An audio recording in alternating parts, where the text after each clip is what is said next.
Hello, I'm Dr. Joe Vitale, and welcome to Zero Limits Living. Every week, I bring you information and inspiration to transform your life, to help you be happier and healthier and more prosperous. And every week, I bring a guest along, and the guest is handpicked by me.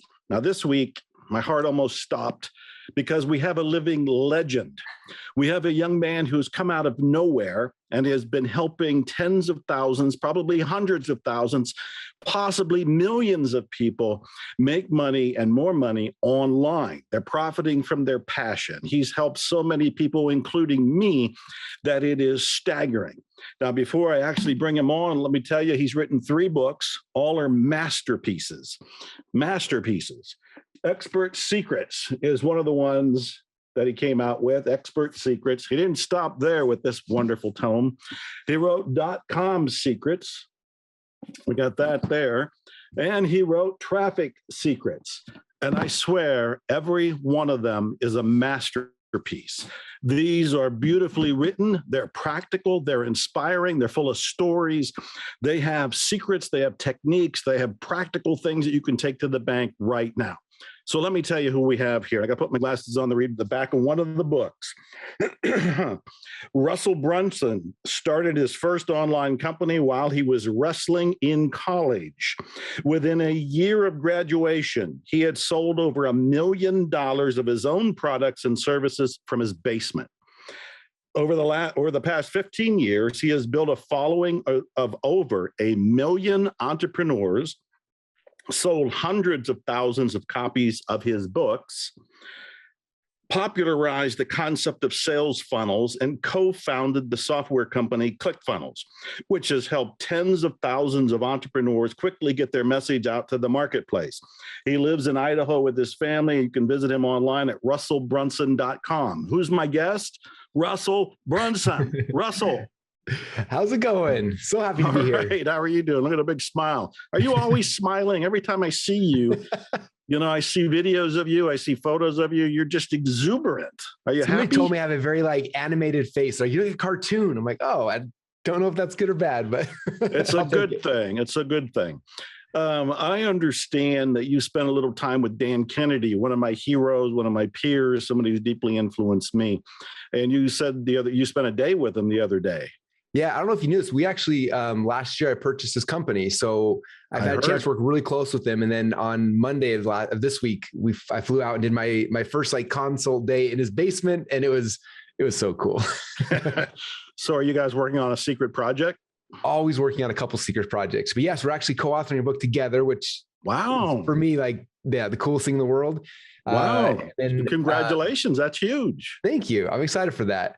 Yeah. And then we're also, doing an event together. Anyway, just bunch of little things like that. But it was fun because we're looking at old event material and he was showing me this one and it had, when you had spoken about P.T. Barnum in one of their events, and he was showing me all the sales literature, the material and stuff. And anyway, I was like, I'm talking to Joe this week. So it was kind of fun. Well, it's nice to know that my name came up in the conversation as well as P.T. Barnum's. Yes, definitely. All right. Now, there's so many things that I want to talk to you about. The first thing I think I want to ask you is, have you and I ever met at an event or anything at some point in the past? Not in person, but I was telling my team this today. I don't know if you know this, if you didn't realize how big of an impact you had on me. When I got started my journey, I was in college. I listened to Mark Joyner's Farewell Package, and you were CD 2 or 3, I think. Right. I just remember MrFire.com, and I went to your site and I opted in. And I remember one of the first things I saw, you had you could hire you to write copy, and you were charging I don't remember, $5 per word. And I was just it blew my mind that was even possible. And then I think a year or 2 years later, I was working on this public domain project, which is kind of funny where I'm in my life right now, which is neck deep in public domain, but you promoted it. And you were one of the first people to ever promote something I did. And I didn't expect you to. I asked you to, and you did. And it was insane. We did a teleseminar together and it meant the world to me, just so you know, and probably wasn't that big of a deal for you back then, but man, it meant the world to me. And anyway, I've looked at you as a mentor ever since then for almost 20 years now. So anyway, I wanted to let you know that. Wow. You start by making me gasp for air. Thank you. That's a very nice thing to say. And actually, that's one thing I want to point out about you. I was talking to Mark Joyner. Mark's been a longtime friend of mine. I know he was one of your early mentors, if not one of the very first mentors. Yeah. And he said one thing that was unique about you, and he said, you had it in common with me. And I said, well, what is this? And he said, you give credit. You acknowledge people. You acknowledge the people who have influenced you, who have helped you along the way, whether it was an in-person thing or a mentoring thing or a book they wrote. You're not afraid to go ahead and publicly say, I got info or support or inspiration from Joe Vitale, Mark Joyner, Dan Kennedy, Blair Warren, a whole long list of things. And I want to acknowledge you for that. I also want to thank you. And I was going to save this to the end of our conversation, but what the hell? Here we go. Your youthful exuberance for marketing has reawakened a fire within me. I am considerably older than you. I was genuinely reading your books and getting fired up. And as I was reading about the story and the offer and so forth, the hook, the story, the offer, I just suddenly started writing more emails to go to my list. And all the emails felt really inspired, really sincere, really creative, really genuine. And they were coming from me reading your material. That's so cool. And I just wanted to say thank you for that, man. Thank you. One more thing to thank you for. A while back, and I've already forgotten when it was, you bought hundreds of copies of my book on P.T. Barnum. There's a customer born every minute. And I think it was for your inner circle at the time. And that meant a lot to me. You and Dan Kennedy and Mark Joyner are ones who actually praise that book and thump that book and tell people to buy that book. But not only that, you did buy the book. And give it to people. Brought them to all our top clients and sent them all out. It was so good. Yeah. Thank you for doing that. All right. Let's talk more about you. And I have some off the wall questions because I don't want this interview to be like all the ones that you may be doing. And people ask, how did you get started? You were in wrestling. You came up with the potato gun thing. And that story's out there. And you've told that story. But I want to go a little bit deeper. I want to find out things like, first of all, what's your definition of success? Ooh. That's a good question. I know one of my favorite quotes I have in my my other office on the wall, it says, no success can compensate for failure in the home. And so for me, like the biggest success, like I always tell my team, I'm like, what we're doing here in the office is so much fun, but it's just like, we're playing games. It doesn't actually matter. Like what matters most is our families. And so for me, the biggest success is the fact that amongst all these things, I'm still able to be with my kids. Like I was at wrestling practice last night with my kids. So I got a big cut on my nose for those watching the video. You can see I got jacked today or last night wrestling. I'm able to go to all their basketball, soccer, like all the things. And just, that's the biggest thing, is just being able to be part of the family. Like everything else, I don't look at money as success as much, those other things as much as like the time and ability to be with our family. So, that's the biggest thing. I love that. So that leads to a kind of a important but unexpected question. Mm-hmm. You said that what you're doing in the office is a bit of a game. Mm-hmm. Is that attitude part of the reason for your success? In other words, I'll give you a second to think. In other words, most people that want to make money anywhere, whether it's online or off, are kind of desperate about it. Mm-hmm. Everything is focused on it happening. It's more than a game. It's survival. It's life and death. And you just said what you're doing in the office is kind of a game. Yeah. And you're not looking at it as quite as important as maybe survival, though it ties into your family and everything. I don't know. It's an off the wall question, but at the same time, it seems like it could illuminate something here. Yeah. As you were saying that, I was thinking about, I have a chance to coach a lot of entrepreneurs, which I love. They're like my favorite humans on this planet because all of them have a vision. They're excited. What's been interesting though, is like the entrepreneurs who are successful, not all the time, but the ones who it seems like it's easier, a lot of times are athletes. And I thought a lot about this. And I think, I wrestled for, a decade and a half of my life. It was a big thing. And I remember I'd go out there and I lost a lot of matches. I would lose, and I would come back and I'd be sad and I'd hurt and stuff. And then my dad was my coach, would sit down and we'd watch the film. What did I do wrong? And make the tweaks and adjustments. And we go back and do it over and over and over again. And I got so good at like losing on a public stage that like, it wasn't like I'm a failure. Like I would fail, but I wasn't a failure. Where some people come into it and it's like, I think that life or death situation is like, I need to do this or I'm going to fail. And because that, it locks them up, it freezes them up. So they're not able to move forward. Cause if I do fail, then like I lose the dream, I lose the thing, like all this stuff, as opposed to like, okay, I'm going to go just fail. I'm going to go wrestle. Like I remember my junior year, my first match, I wrestled a kid that was second place in state. I go out there, wrestle him. And I in my head, I'm going to be a state champion. I'm going to be amazing. And he beat me. And I was like depressed and sad, but we filmed it and went home and we watched it and we practiced. And, 4 months later, I wrestled the same kid in the state finals and I beat him.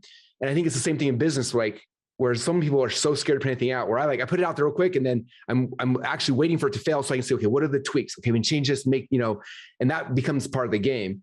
And I think when you realize it's not you're a failure, like the idea didn't work, but you're not a failure. It's just, this is part of the process. And that's the game part of it, right? Like, how do we figure this out?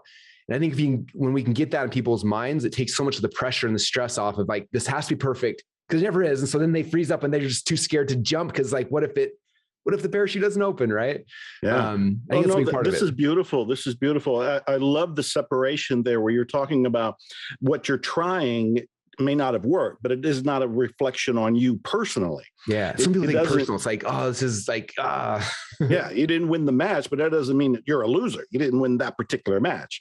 Yeah. And one of the things I'm remembering right now in Arnold Schwarzenegger's autobiography, Total Recall, he basically says that he learned everything in the gym. Mm-hmm. And he applied what he learned in the gym to every enterprise, the working out, the reps, the everything. Do you feel the same way? Have you felt that maybe you have an edge because you're in the wrestling, you're in the jiu-jitsu, you're obviously still active in doing all of these things. You got this young athletic look about you. Do you feel that that's part of the success? I think it's for sure. I'm sure people have heard the quote, like winners know how to win. And it's like, because when you learn to win in one aspect of life, you realize how much that copy carries over, right? Because I look at when I was wrestling, what it was. It was like, I found something I was passionate about. I had like, okay, this is my goal. I want to be a state champion. And eventually I want to be an All-American. Like I had the goal. And then it's like, hey, what's the plan? And we found coaches and mentors and people who are like, hey, this is like the eating schedule. This is the practice schedule. This is the thing. And then we would do that. And then we would work extra on top of that so we could beat everybody. And like, you figured out a process of like how to pick a goal, reverse engineer it, and then work towards it. And I think when I got into business, it was similar. It's like, okay, what's the goal? Reverse engineer it, find the mentors. And it took me a while because business wasn't like intuitive for me at first. I didn't have a business degree or anything. It was literally like Mark Joyner CDs and then watching you and watching come up a couple other people and trying to reverse engineer it from that. But it was the same kind of thing where most people either don't have a goal or they have a goal and then they stop there. And it's like, you got to, Napoleon Hill, I'm geeking out on Napoleon Hill right now again, but right. He talks about a definite purpose. They get a definite purpose and then a definite plan to achieve that purpose. And people either don't have a purpose or they don't have a plan. You got to have both of those. And it's like really figuring those things out. And then it's like, okay, this is the plan from somebody I trust. I'm going to follow it and be coachable. Like, I think that's one of the things I help coach my kids' wrestling team in high school. And it's funny because there's kids that are coachable. Will you say anything? And they do it with blinders on. Whatever they say, they do it. And there's other people who they're not 100% bought in. They're like, oh, and they kind of trust you. They kind of don't. And you see them struggling later. The kids who are bought in, like, and they just like, whatever you say, coach, I'm going to do. Those are the ones who have the most success. And so for me, when I got into business, Mark was my very first mentor. And so I listened to him and everything he said, he's like, I still remember, like, this is a funny example that might be dated for most people, but back then when I got started was back when AdSense was this thing and you could set these crappy websites and people click on them, you got free money for doing nothing. And Mark was my mentor. Mark's like, no, focus on building a list. I'm like, but there's all these people making tons of money doing nothing. He's like, I know that's going to go away. Focus on building a list. I'm like, but they're making, and I kept finally, I was like, all right, you're my mentor. Like, oh, and I like was so upset because I forgot about that. And I started building a list.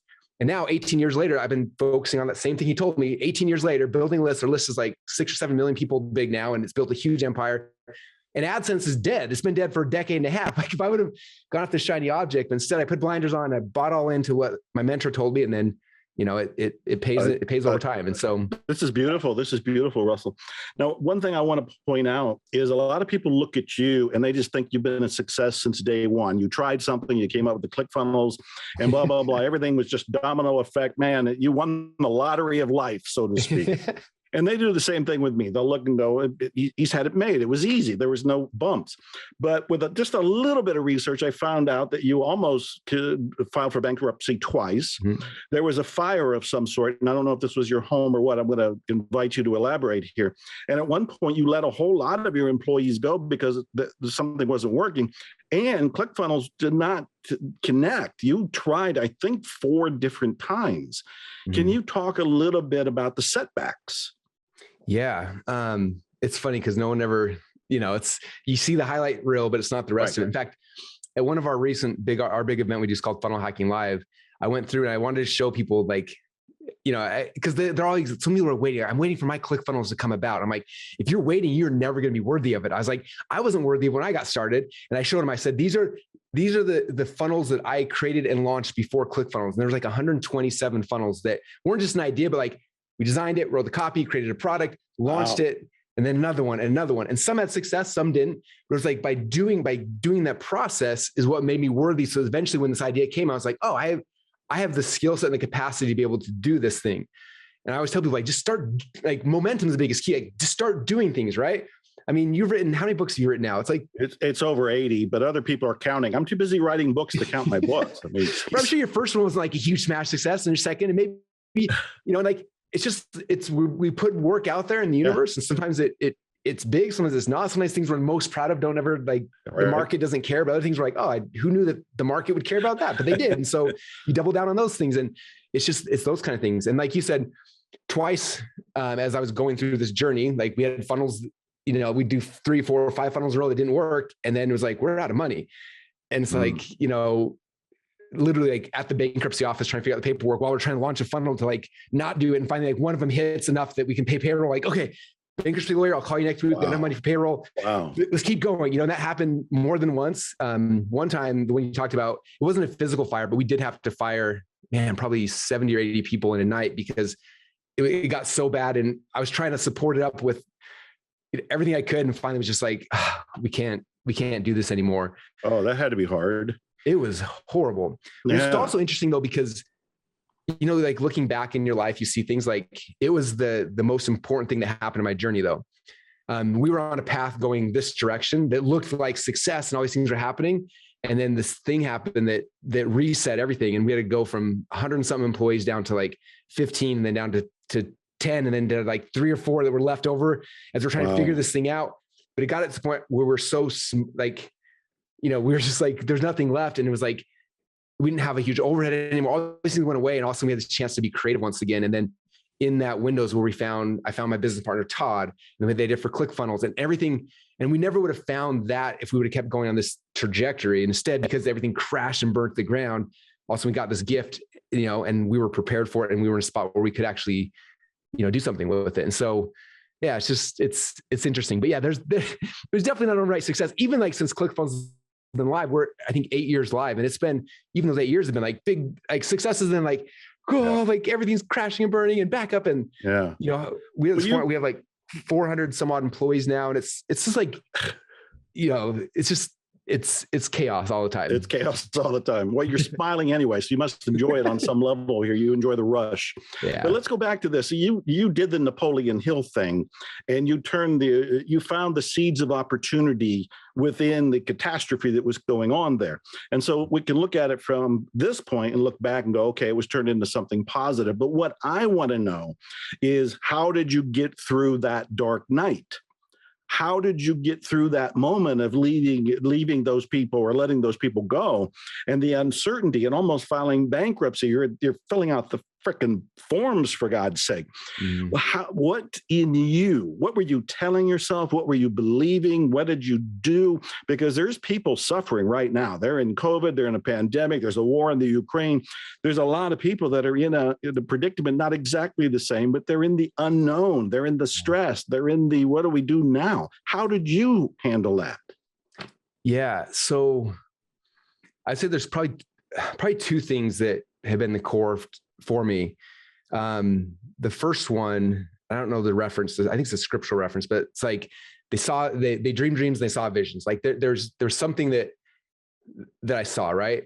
And I remember when I was firing all these people and I had a handful of people left who I needed to keep things happening. I remember one of my friends, my closest friends, still works with me to this day, but he came up to me and he's like, hey, I see everything collapsing and crashing. And he's like, my wife wants me to quit. Everyone else is leaving. You're fired. Like, he's like, is this going to work? And I was like, oh yeah. Like, I don't know when or how, but like, yeah, like I've seen the vision. Like, I know what we're doing. Like, he was like, cool. Like if you've seen it, then, and you're comfortable, I'm not leaving you. I'm here for whatever it takes. I think that's the big part, is like, you have to have visions. Like, you have to have like something that you're working towards or aspiring towards. If you don't have that, you got to find someone who does and attach to them. I have people all the time in my team who are like, man, like, in fact, I had this designer who was working with us, really cool kid.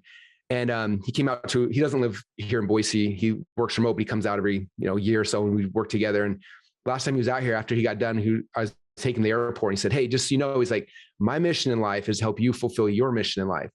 And I was like, oh my gosh, I was so grateful, because I'm like, I can't do what I'm trying to do without him and without my team of people. And so I think it's like either you got to be a visionary, or you got to find someone who's a visionary that you can latch onto and support that vision and help them.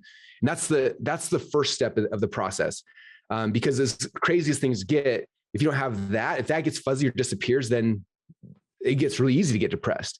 Right. For me, I'm like, okay, things can be collapsing around me, but I know what we're building. And it's just like, we gotta get through that. So that's the first step. The second step is you have to be okay with the worst case scenario. And this is something people struggle with, is that there's like this thing, and they're like, what if I fail? And then all the what ifs, and usually we're not willing to look at it and be like, oh, addressing it, we just kind of hide it. And I had a really cool example that for me illustrated this. I had a buddy who's a chiropractor, went to chiropractic school, got the degrees, started his own practice, had a bunch of things. And then, in chiropractic school, apparently they don't teach you how to generate clients. I don't know. They never covered that. And so right. He's spent all this money in debt. He's trying to get people and nothing's happening. And one day, like he's got to shut his doors, and he calls me because I'm his buddy and he knows I'm a marketing nerd. And he's like, "Russell, I need the marketing secret. Come over to my office. You got to save me." And I'm like, that's like the scariest call. So I go over there, and he's waiting for me to like, "Hey, give me the thing that you would do that would just change everything." And I remember I sat there for a while, and I was like, "I don't have a thing for you, dude. Like, I don't have but I'm like, the thing I noticed is right now you're so frozen out of fear that you're not willing to move forward." And I said, what's the worst case scenario? If this whole thing, like if you did have to go through bankruptcy, what's the worst case scenario? He's like, "Oh, it'd be horrible." I'm like, well, let's actually write it down. So we got a pad of paper. I'm like, "Okay, what's the first thing?" He's like, "Well, the first thing, if I go bankrupt, I'm gonna lose my house."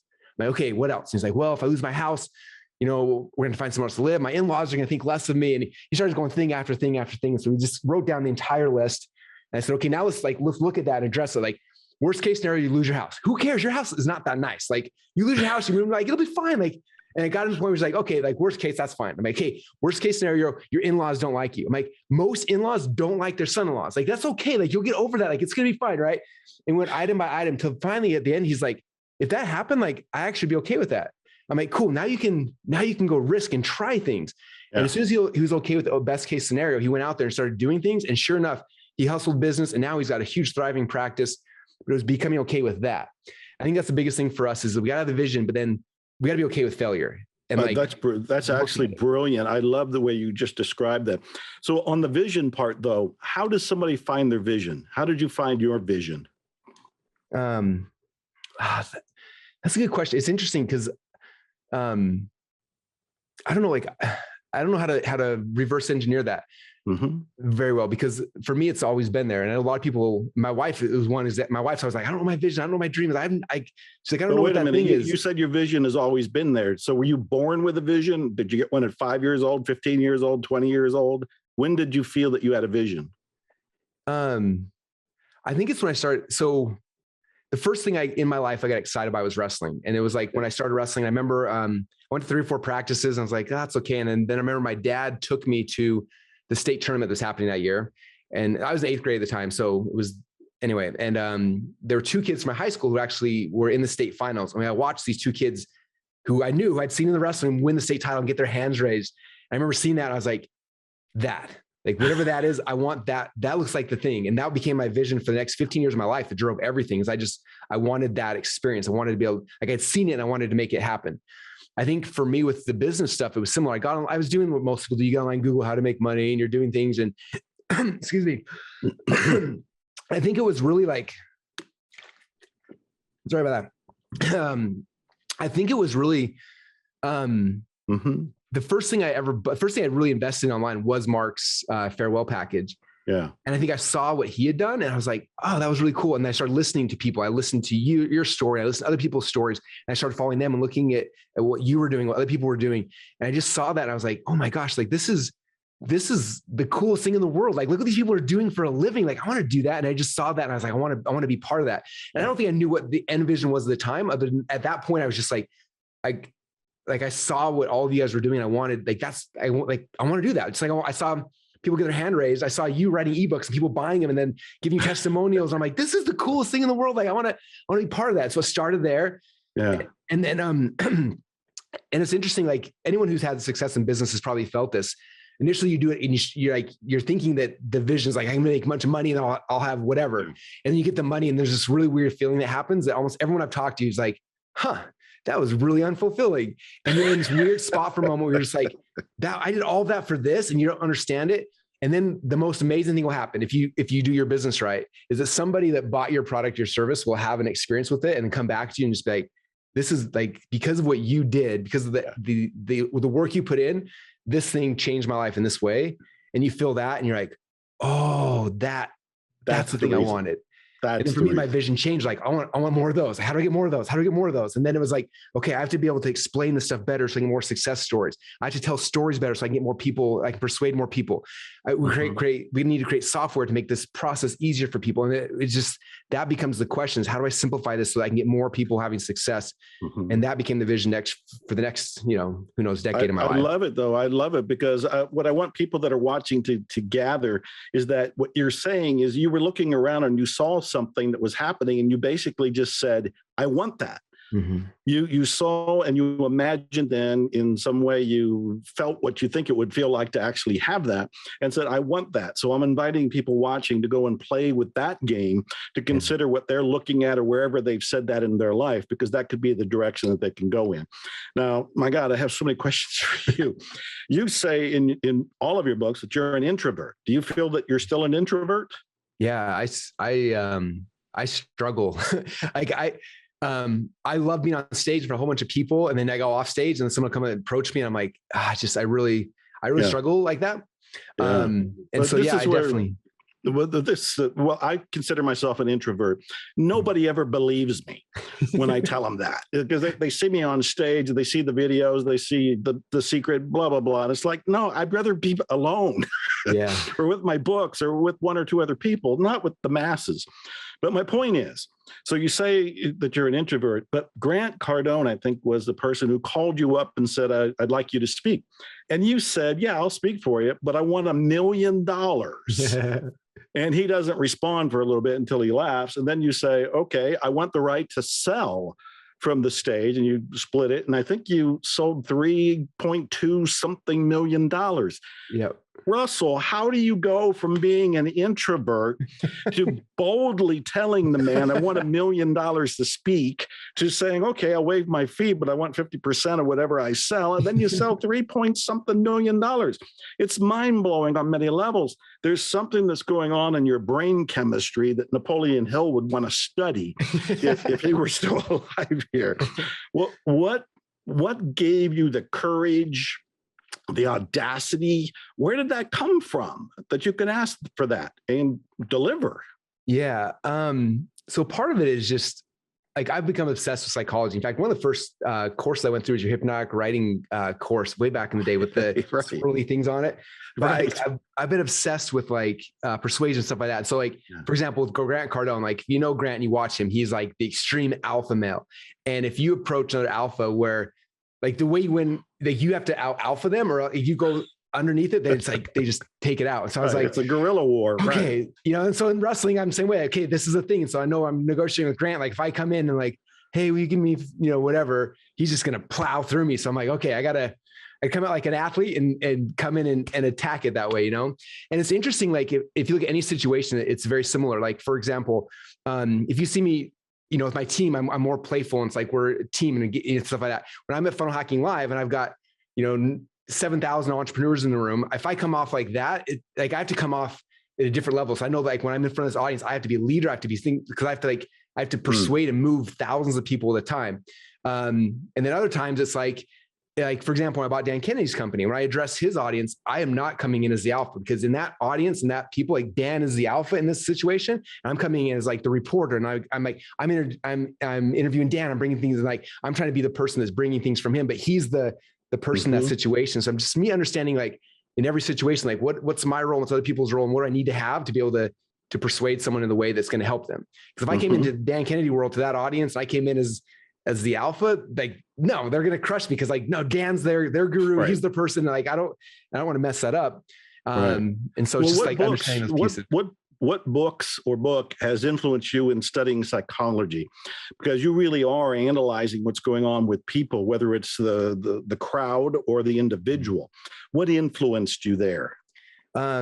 So Tony Robbins has been a big influence for me.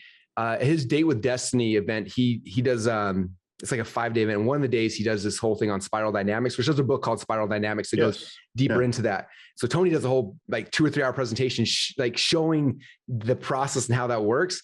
And that was really helpful because Spiral Dynamics, I don't know if you've read it, it's hard. It's a heavy read. Right. And then Tony describes that people are wearing red hats and blue hats and they're interacting and fighting. And it's like, oh, cool. Like it helped me to kind of see that process. And then the book made more sense to me.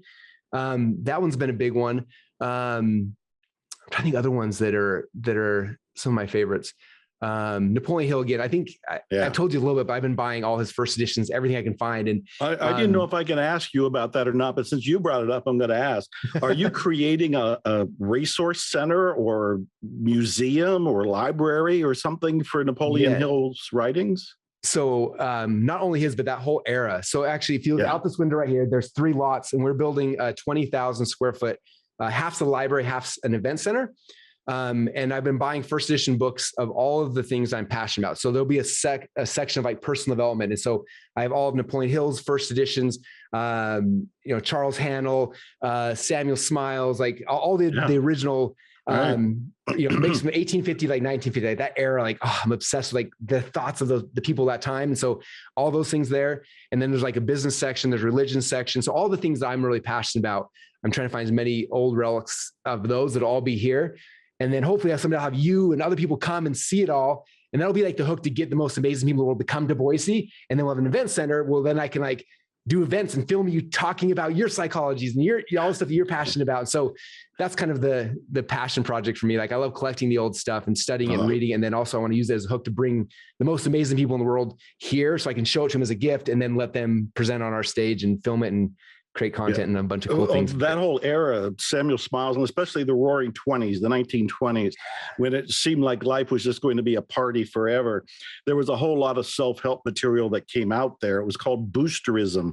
And there were a lot of authors that deeply influenced me. In fact, I've been collecting that stuff before anybody wanted it. Once the movie The Secret came out, and there was a lot of things that, especially on the internet, get broadcast, then everybody started collecting this stuff. But I was finding it in used bookstores in the 1970s, 80s, and 90s. And so I have a lot of that. And I do want to come and visit, but I'm going to come with a big trunk and I'm going to make sure I distract you in some way. You're grabbing it all. Yeah, so I can just load up with whatever I don't have. From that era, is there a book besides Napoleon Hill? Was there an author or a book that really stood out and you thought, oh, this is a gem that isn't talked about very much? I say yes, no, yes, I found one. No, it is actually a Napoleon Hill thing that I don't think anyone's, maybe you might be one of the other people, but in the year 1919, he had his magazine around for a while, but 1919, he did an article every single year for 12 months called Applied Psychology.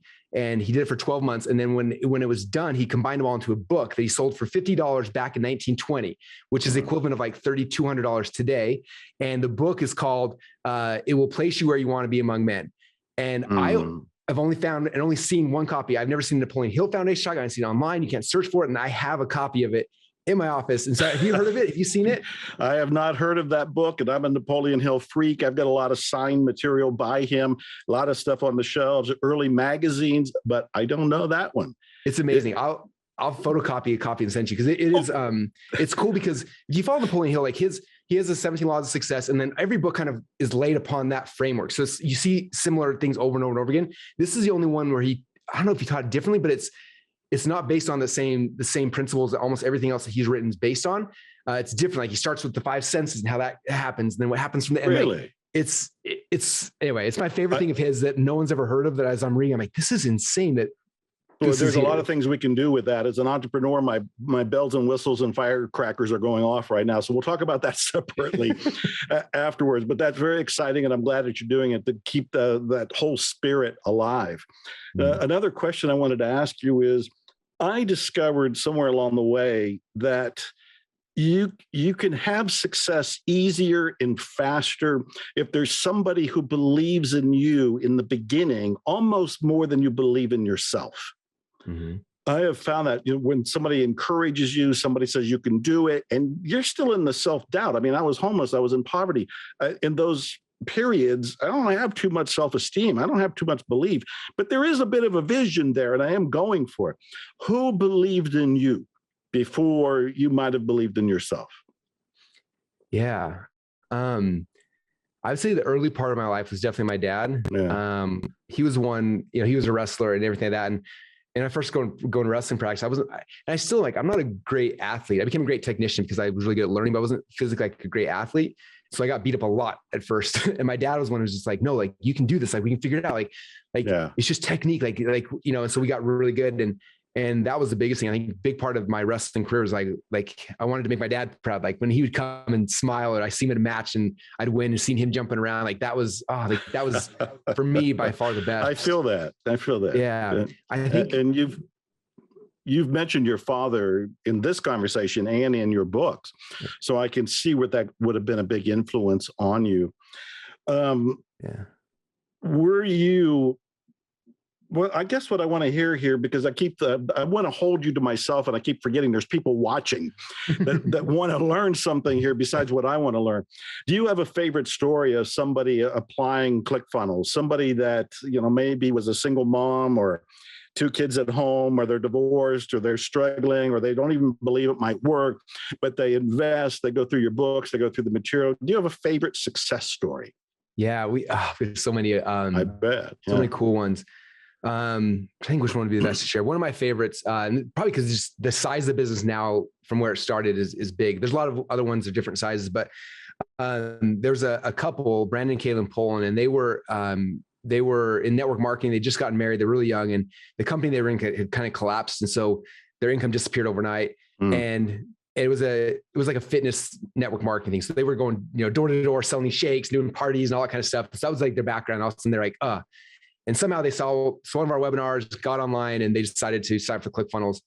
And they're one of my favorites because you know how it is. I mean, you're an author, you write these amazing things, you put so much effort into it, and then you get to people and they read a chapter, they put it away, or they read the whole book and like, oh, it was nice. And then but they don't do the thing. And you're like, And I remember with them, they said that they told me later, they made a rule where like, they're going to click play on the video. They're going to watch it. As soon as Russell says something, they can pause it and then go do that. And then they're not allowed to watch, push play till they finish. They go apply, they come back, hey, push play, and just think back and forth and back and forth. And they did that through like an 8-module course until it was finished, and they launched their funnel.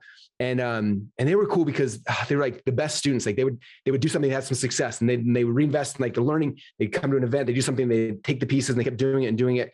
And in a very short period of time, within 4.5, 5 years, they built this brand. It's called Lady Boss today, that literally has helped. I think there are over 1 million women. They've helped over 1 million women lose weight. Wow. And it's cool because for me, it's like, that's one entrepreneur who we were able to affect their life. And then the ripple effect from that goes out to 1 million people. Right. Yes. Which is cool. And then, there's tons of them. Like we have one there's a doctor, Pamela Weibel, who helps doctors not commit suicide. Like this is her passion. Like she had a bunch of friends. She's a doctor, a bunch of her friends committed suicide, and she just became her passion. And so now she uses funnels to go out there literally to save lives of thousands and thousands of doctors around the world, to get awareness, to get them on phone calls, to get them help, to get them all these things. And it's all through the funnels that she's like spreading this message and getting things out there, which is crazy. Another one, Annie Grace, who's someone who was an alcoholic, and then she, or I don't know if she calls herself an alcoholic, but had problems drinking and got to a point where she needed to fix it. She tried AA, it didn't work. So she got into like the stuff that me and you geek out on, like psychology and NLP and all these things. And she ended up figuring out how to stop herself from having desire for alcohol. She wrote a book and then put it out there. And now she's got millions of people that they've helped. She's helped break alcohol addictions, get people off. And like, those ones are just crazy. It's like anyone who like, I see people who have this like God-given gift to do something, right? To help someone lose weight, or to break alcohol addiction, or save, people's lives. And they can take these principles and then just magnify their message. And that's 3 entrepreneurs. I tell my team all the time, I'm like, the ripple effect of like the people that we've had a chance to affect, like it's tens of millions of people around the world because of like the work we do every day, which is like what makes it so much fun for me. So if somebody's watching right now and they're getting excited and they want to follow in our footsteps, so to speak, but they don't even know where to begin. And again, I'm thinking of the single mom with 2 kids and they're at home. Maybe they're unemployed. Maybe they were part of the great resignation here with the pandemic and all of that. What would be your advice, like 2 or 3 steps steps as to-dos to get them going in the right direction? Yeah, I think the first thing is understanding that, like, at least this is my belief. I believe that everybody's been placed on this earth has a calling. And I believe it's from God. You can believe whatever you want, but I feel like everyone's been called. And it's not called to like make money. It's called to serve a group of people. Like, we've all been given different gifts and talents, right? And so I think the first step is figure out, like, what are the God-given gifts I've been given, and who am I supposed to serve with this? Right. And so if you're a really good wrestler, like maybe you're supposed to be wrestling, like helping wrestlers. Maybe you're good at, again, whatever your thing is, that there's some experience you've gone through in your life that's given you a unique set of tools. That probably doesn't seem like that big a deal to you. That's literally like this training you've gotten from on high to like make you awesome at something. And the question now is like, who's the group that you're supposed to serve? Like, who are those people you're supposed to serve? For me, it's become entrepreneurs. Entrepreneurs are who I serve, right? I'm very clear, like, this is who I'm serving. This is I'm here on this planet to serve these people, to help them to have success and affect more people's lives.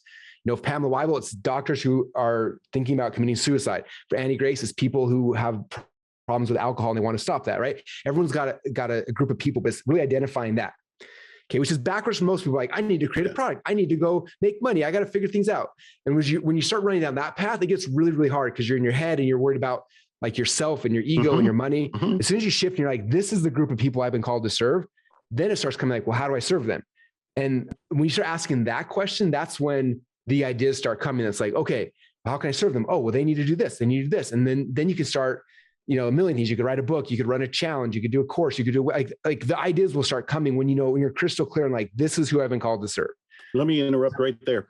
I love what you're saying and totally agree with it. But again, I'm playing the representative for the audience here. The second step about finding the group. All right, got it. But the very first step about knowing what my calling is. What if somebody isn't sure what their calling is? Yeah. How do they reflect on finding what that is? I think a lot of people think of calling like find the cure for cancer, find the cure for COVID, find, something that's colossal, which if that's your calling, please hurry up and do it. But can't a calling, I don't want to put words in your mouth. How do you find a person's calling? What do you suggest they do?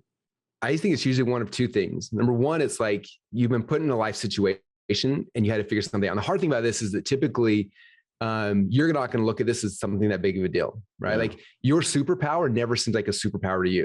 Like, for me, it's like I see someone's business, I'm like, oh, it's a funnel. It's like, that's super easy. And people are like, that's your superpower. But like, and that's what's hard is that we dismiss it because it's like our superpower.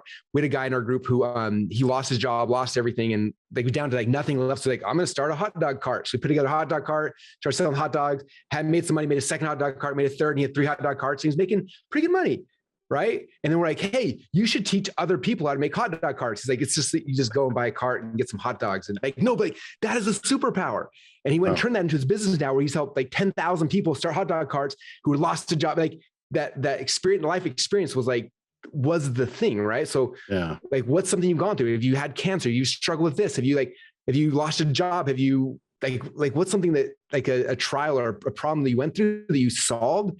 Like that's one side. The other side, I think, is God places in our hearts desires. Like, what are your desires? Like when I saw wrestling, I had a desire to wrestle. Like, that desire is my calling, right? When I started helping entrepreneurs, I saw them have success and I started getting that desire. Like that's the thing. It's not like this mental, like, oh, Russell, you need to do this. It's like this desire is the best way to describe it. And that's beautiful. I think we start with a little bit of desire, and then you start leaning into it, that desire grows and it grows. Like the more you feed it, the more it grows. And so that's how you find that calling, is like, what's something you went through that struggled, or what's the desires in your heart?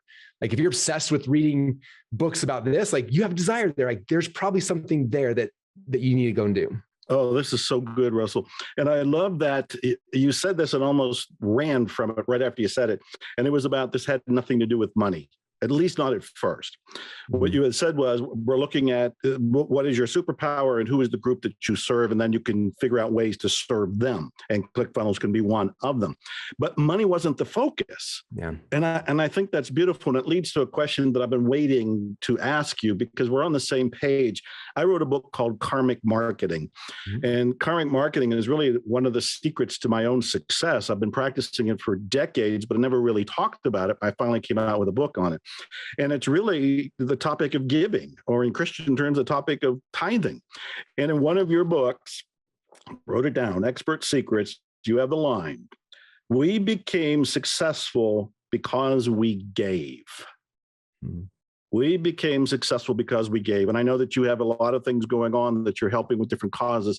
Talk to me about the importance of giving, and why would you be successful because you gave? Yeah. It's this whole flippant mindset that it's hard, especially when the newer entrepreneurs come to my world. Like they come and there's so much about them. Like, I don't know how to explain it. But it comes back to that, like with the audience you're serving, or like whenever when you shift it from you to something else, that's when you start getting one. In fact, I had a conversation, I think it was with Joyner actually, about this. Like, everyone I've had a chance to work with in the past who wants to, they want significance they're doing it because they want significance, right? And they're hoping they're gonna get significance. And they do that, it's hard for them to get significance. Like, it's weird. It's this weird thing with the universe or whatever. It's just like, no, like, you're trying too hard. And then when you flip the other way, like, I'm just going to give, I'm going to serve, all of a sudden, like, in that process, you get way more significance than you ever could have dreamt of or ever wanted. And it's this weird thing how it works. And it's shifting where the effort's going. And when you do, I think it was Zig Ziglar that said, like, you can get anything you want in life by helping other people get what they want. Like, that's what it is. Like, that's the core essence of it. It's just like, okay, I'm going to forget myself. It's all going to take care of itself. If I just go back and do what I'm supposed to be doing, that part all kind of will, like, everything else will make sense. It'll all show up when we need it. And again, I don't know how you teach that or how you turn that into a formula, but that's the reality of what it is, how it works. You know this, obviously. Well, I do. And I've seen that among people that have been phenomenally successful, is that they're big givers. And they usually were big givers before they were phenomenally successful. And the giving, in some sort of psychological, metaphysical, universal, I can't explain it way, is what led to them being successful. The giving was part of it, if not the essential key ingredient. Now, I just got an alert that we only have a few minutes left, so I want to shoot some questions at you here, if you don't mind. One is, did you see the movie The Secret, about the law of attraction and so forth? Actually, when I saw it, I showed my family, and I was like, that's my friend. Because you know me that well at the time, but I consider you my friend. I was like, this is my friend. He's on a movie. So yes. Well, my question is, do you feel that the law of attraction is a valid technique to be applied in business?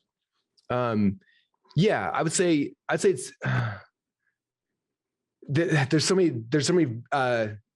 a conundrum or like a scale. There's levels. Like, some people are like, just do this and that's all that's gonna happen. I think it's similar to, like, in Christianity, talk about faith, like faith that works. It's like, well, if you have faith, you're going to do works. Like, there's this thing that ties together. I think it's similar. Yes, I believe in it. But not just like do it and then like you're done. But if you actually believe it, you actually put it out there, then the actions, the motions will follow it. And I believe that's kind of how it's the application of it. Well, part of what I was getting at is a lot of people who watch The Secret or hear about the law of attraction think all they have to do is visualize, and then what they want, falls in their lap. And you asked me how many books I wrote earlier. I didn't just visualize those books. I had to go in the early days to a typewriter, and these days to a computer. Otherwise, they'd just be hoovering around in my brain somewhere, and they wouldn't be in reality. So another question for you is, what question do you wish somebody, me or anybody, would ask you? Is there a question you've been longing? It's like you're waiting. Somebody asked me this. What does somebody ask me?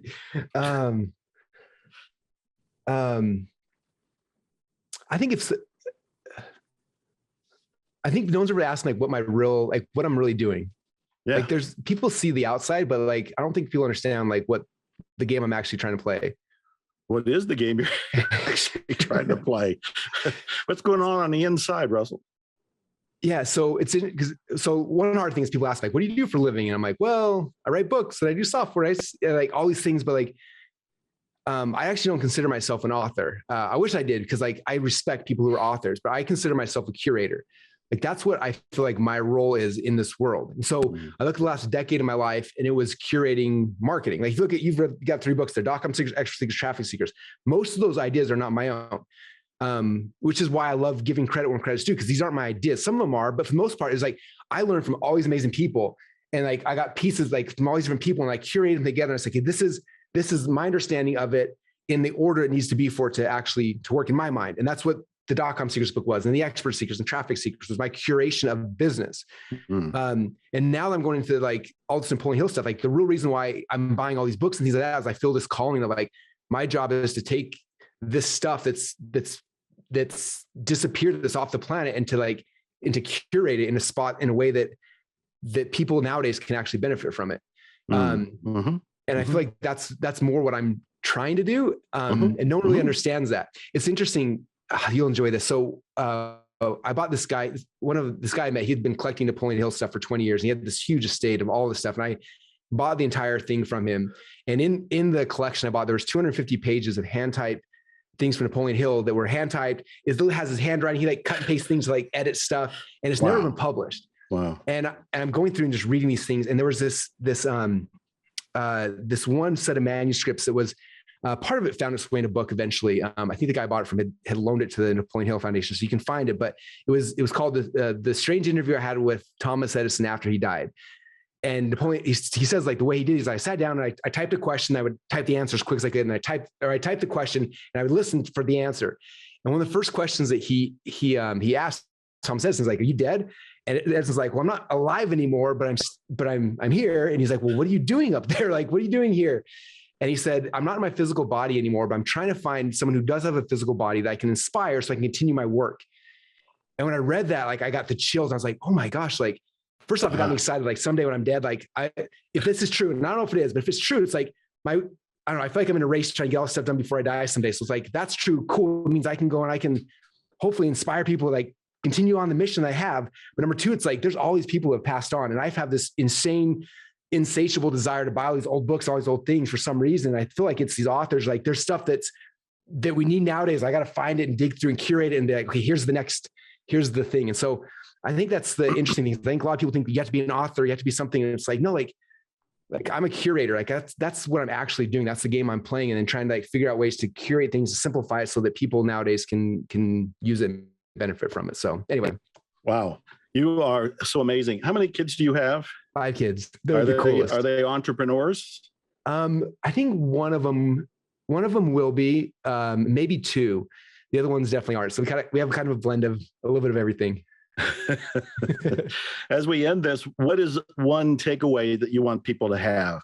It could be a quote, it could be a resource, it could be a to-do, it can be anything that comes to mind that you want people to, we're going to end the show and you want them to go and chew on this or do this.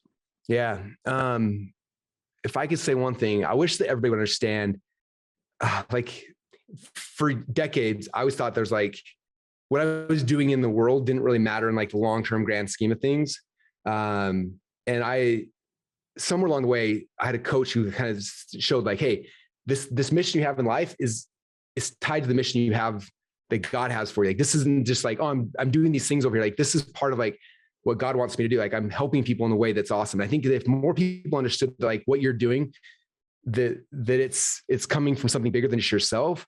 Like your books you've written, like how many, like all these different books, like how many people's lives you affected and changed because like a word you said, something you did. And like, I think people understood that like that the work we're doing as business owners, entrepreneurs, as people putting stuff out there in the world, like it actually does matter. It's not just like the stuff you're putting out there, but like it's part of a bigger plan.